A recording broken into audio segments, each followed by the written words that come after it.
নেই চুল ছাড়া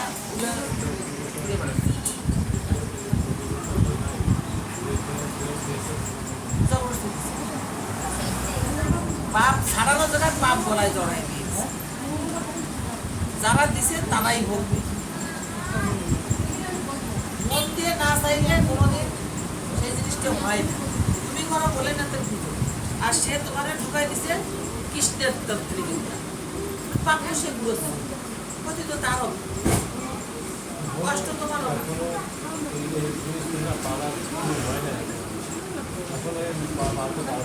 সেই তো আপনি দেখতেছি পারলাম তাই বাবা আদেশ করলো তাই আমি তোমার জিজ্ঞেস করি যদি এই যে কথা আপনি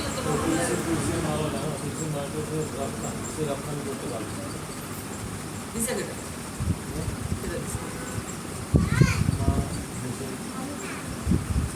মা বসতেছে, মা বসতেছে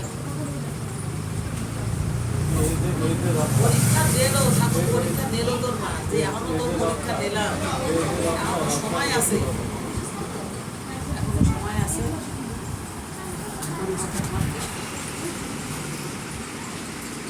খালি যে মালা দেখলাম আর ওই করলাম ওতে কাজ হয়নি, কর্ম করতে হবে।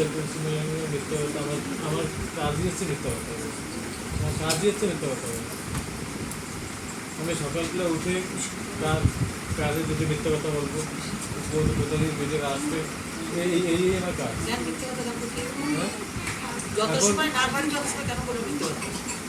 এরকম সময় আসে না কাজ, এরকম মানে আমার ফিল্ডে আরেকজন চলে আসে, সেই সময় আর একটা মিথ্যা কথা বলে সেই ফিল্ডে আমার ভুল কথা খারাপের জমাই যায়, রুগী আর শরীর না থাকে। এটা কি জানিস এই দোষটা তোদের না, এই দোষটা হচ্ছে মা বাবা। মা বাবা ছোটবেলা দিয়ে শিখায় না আমাকে। মা বাবা যেন সন্তানকে কিছু করতে পারতো না শিখাতো। মানুষের মিথ্যে কথা বলতে নেয়, মানুষের ধোকাবাজি করতে নেয়, মানুষের পরিস্থিতি ফাঁকি দিতে নেয়।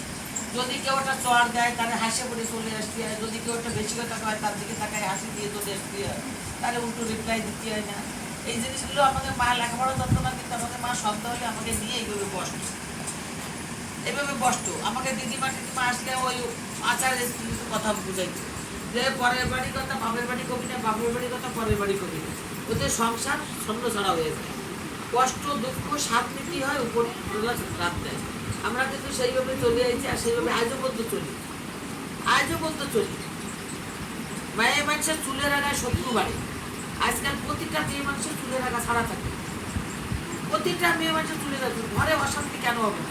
দোষ হয় বেটাকে, আমার বেটা এরম, আমার বেটা এরম, আমার বেটা এরম, আমার বেটা। বেটাকে দোষ না, দোষ মায়ে মানুষ। মায়ে মানুষ ঘরের লক্ষ্মী, সে যদি লক্ষ্মী ছাড়া হয়ে ঘুরে বেড়ায় তার শরীরে শরীর ঢুকবেই না। তখন তার স্বামীর শরীরে শরীর ঢুকবেই, পথ পাতাল হবে। আমি আগে জানতাম না, এই বাবার লোকমাত্রে পাওয়ার পথে তারপরে আগে দিদিমাদের কথাগুলো মানিয়ে চলতাম বলে আজকে ঠাকুরকে লাভ করতে পারছি, লাভ করতে পারিস। বললাম না আমার শ্বশুরের যদি কথা বাবা আমার ডাক্তার চাল নেই, গরুর পেশাব ধরে লাগাতে পারো না, দিন চলে গেছে। আর সেই শ্বশুরে সেবা করার কারণে লাস্টে জন্ম নিয়ে আমার দিতে আছে। আমার তোরে আগে চিনি নেই, শেষে চিনে তোরে মৃত্যু দিতে পারলাম। আর আজও পর্যন্ত আমি, আমার শ্বশুর মারা গেছে আজ থেকে আমার ছেলের তখন 18 মাস বয়স, এখন তার এই হবে 40 বছর বয়স। তাহলে আমার শ্বশুর মরেছে কত বছর আছে? 42 বছর হয়ে গেছে। আমার শ্বশুর মরার 1 বছর 7 মাস পরে পেটে এসে আবার পুরো 10 মাস পুরো হয়ে তারপরে হয়েছে। তাহলে এবার হিসেব করে কত বছর আগে।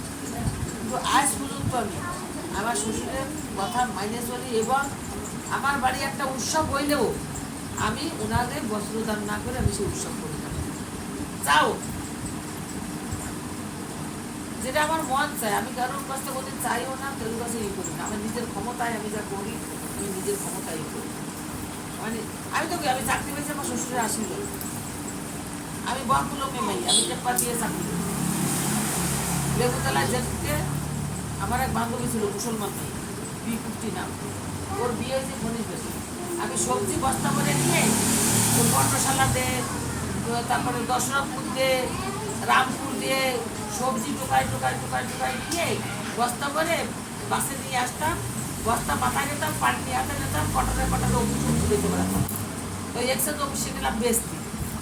তো সেই সময় ওই ম্যাডাম আমার দেখে আরে মেরা দিদি না এ হাল কি হয় ওই ওর চেয়ারে বসাইছে এর মধ্যে সব মানে বিহারে একটা সবজি দিদি যা করেছে ম্যাডামের চেয়ারে তারপরে ম্যাডাম সবাই ডাকছে ডেকে করে কি সবাই সবজি দিদি এই ডাক ওই সবাই সবজি দিয়ে আর ওর কাছে ওই মেডিকেল দিয়ে বল চাইছে সাপাইওয়ালার জন্য লেখাপড়ার দরকার নেই তারপরে ও আমার ওই সবজি ফটাফট বেচাই দিল মানে সবাই 5 করে দিয়ে আমারে আমি আনলাম 2500 টাকার সবজি আমারে দিল 5,500 টাকা সবাই কাছ থেকে কালেকশন করে নিয়ে সবজি ওরা বাড়ি থেকে নিয়ে নিল আমারে বলো তুই এই সার্টিফিকেট নিয়ে জলদি কি স্কুল সার্টিফিকেট আর লোকাল সার্টিফিকেট আমাদের তো কিছু নেই মাস্টারের দ্বারা লেটার লাগলো যে আমি এর একটা লাইক করতে চাই যদি 1 বছর আগে রিসিভেট করেছে একটা সার্টিফিকেট যদি দেয় ফরেস্টারটা দোষীদারের দ্বারা লেটার লাগছে যে স্কুল সার্টিফিকেট বেরিয়েছে 2 দিন পরে ও লোকাল বানাইছে যদি তুই দাও এই লাইক এই করে দুটো লেটার বানাই আমার দিয়ে পাঠালো দিলাম ওরাও দিয়ে দিল এই স্কুল সার্টিফিকেট দিল ও লোকাল সার্টিফিকেট বানাই দেবে আসলাম 10 দিনের মধ্যে আমার এক্সচেঞ্জের নাম ছড়াই দিল ছড়াই দিয়ে আমার কল ছেড়ে ইন্টারভিউ অ্যাটেন্ড করলাম ইন্টারভিউতে কী দিল আমার কী কাজ করো স্বামী কী কাজ করো কয়টা বাচ্চা বললাম কয়টা ঠিক আমার 5 পোস্টিং ডিগ্রি দাদা ওই জায়গায় যে আমি সোনার সংসার বানাইছিলাম আমার 22টা ছাগল ছিল 2টে দোয়া গাই ছিল 70-80টা মুরগি ছিল আমার ডেলি আমার ছেলেরা ভরে ভরে ডিম করে যাক উপরে ঠুকলে ভুঁয়ে পড়ে ঘর বাড়িতে কোনো দুর্ঘটনায় ওই জায়গাও ছাড়লাম কেন আগে মানুষ জানতো না পরে ওই আমার দিদিভাই দিদিভাই দাদু ভাই সাহিত্য করে তারপর তো লোক তারপর তো রাত্রি 11 জনে ঘেরাও হয়েছে পিছনে বেড়া ছুটে দিয়ে ছেলের করে আমার বাড়িতে চাকরি করা গেল রাত্রি ওকে বেরিয়ে গেলাম হাতির পাড় দিয়ে যাইয়ে বিকেলে বানাতে সকালবেলায় আসলাম সিএল লিখে দিলাম ছিল আসলাম আসার সাথে ম্যাডাম আমার কখন ভালোবাসে এখন আসার সাথে ওরা তুই কোন জায়গায় চাইস খালি সেই জন্য আমি জানি না আমি কাঁদতে করতে আমি জানি না আমি ইজ্জত আমি কিচ্ছু চাই না ইজ্জত বাঁচাতে চাই ওই প্রোগ্রাম চলে আমার সাথে সাথে আবার অর্ডার করে বানাতে আবার রাত্রি বলে উঠলাম সকালে গিয়ে নামলাম 9টার সময় অফিসে গেলাম 11টার সময় আমার রিলিভ করে দিল আবার খালি 11টা বস্তায় যা ধরেছে সব ফেলাই ফেরিয়ালারে ডেকে খালি মুরগিগুলো দিয়ে দিলাম 7টা মুরগি ওকে বসানো ছিল সেই মুরগিটা ওই জায়গায় মুকুন্দমাদির গৌড়ে দিয়েছিলাম দোয়া গায়ে দিকে মুকুন্দমাদির গৌড়ে দিলাম 3টে ছাগল বাচ্চা দিয়েছিল ওই নামটা যেন কি ভুলে গেলাম এই পাশে আমার মায়ের মতো শ্রদ্ধা করতে ওরা ওকে দিলাম আর একটা মেয়ে ওর স্বামী ছাড়িয়ে দিছে ওর বাইক ওকে খায় ওরে দিয়েছিলাম 3টে মুরগি মানে বাচ্চা শুদ্ধ আর একটা ছাগল আর ঘরের জিনিস ওরকম সব ফেলাই যে কটা 11টা বস্তায় দাঁত বলি হয়ে নিয়ে আবার এক রাখতে আর ওটা খারাপ 98-এর 12 মাস 16 তারিখে বলে দিলাম 17 তারিখে নামলাম 18 তারিখে না যাতে সব আমার অনেক হয়েছে কিন্তু আমার পাবলিক যাচ্ছে আমার বাবা যাচ্ছে 7বারের বাদ মঙ্গলাটন মেডিকেলে গেছি মঙ্গলাটনকে আপ ডাউন করতে আর ওকে কবে গিয়েছি আমি ঠিক পেয়েছি আর এখন তো আসি আর 1 বছর 6 মাস আছে বয়স হিসেবে নাই চাকরি হিসেবে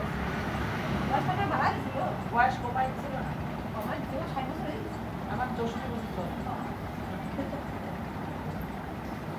64 বছর চলে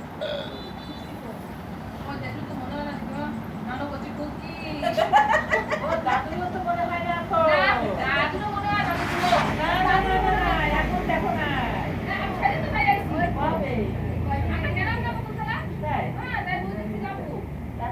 লাগে না আগে আচ্ছা দাদুর বয়স হিসেবে দাদুকে লাগে দাদুর বয়স কত দাদুর বয়স কত আমার থেকে 26 বছরের বড় তোমার দাদু আগে বিয়ে করেছিল দাদা 20 বছর আমার থেকে 26 বছরের বড় তোমার দাদু দাদা তোমার দাদুর আগে বিয়ে হয়েছিল সেই ভাইয়ে যখন 4 বছর বয়স তখন আমার সে মায়ের আমার ছেলে মেয়ে আমার বলতে ভালো হয়।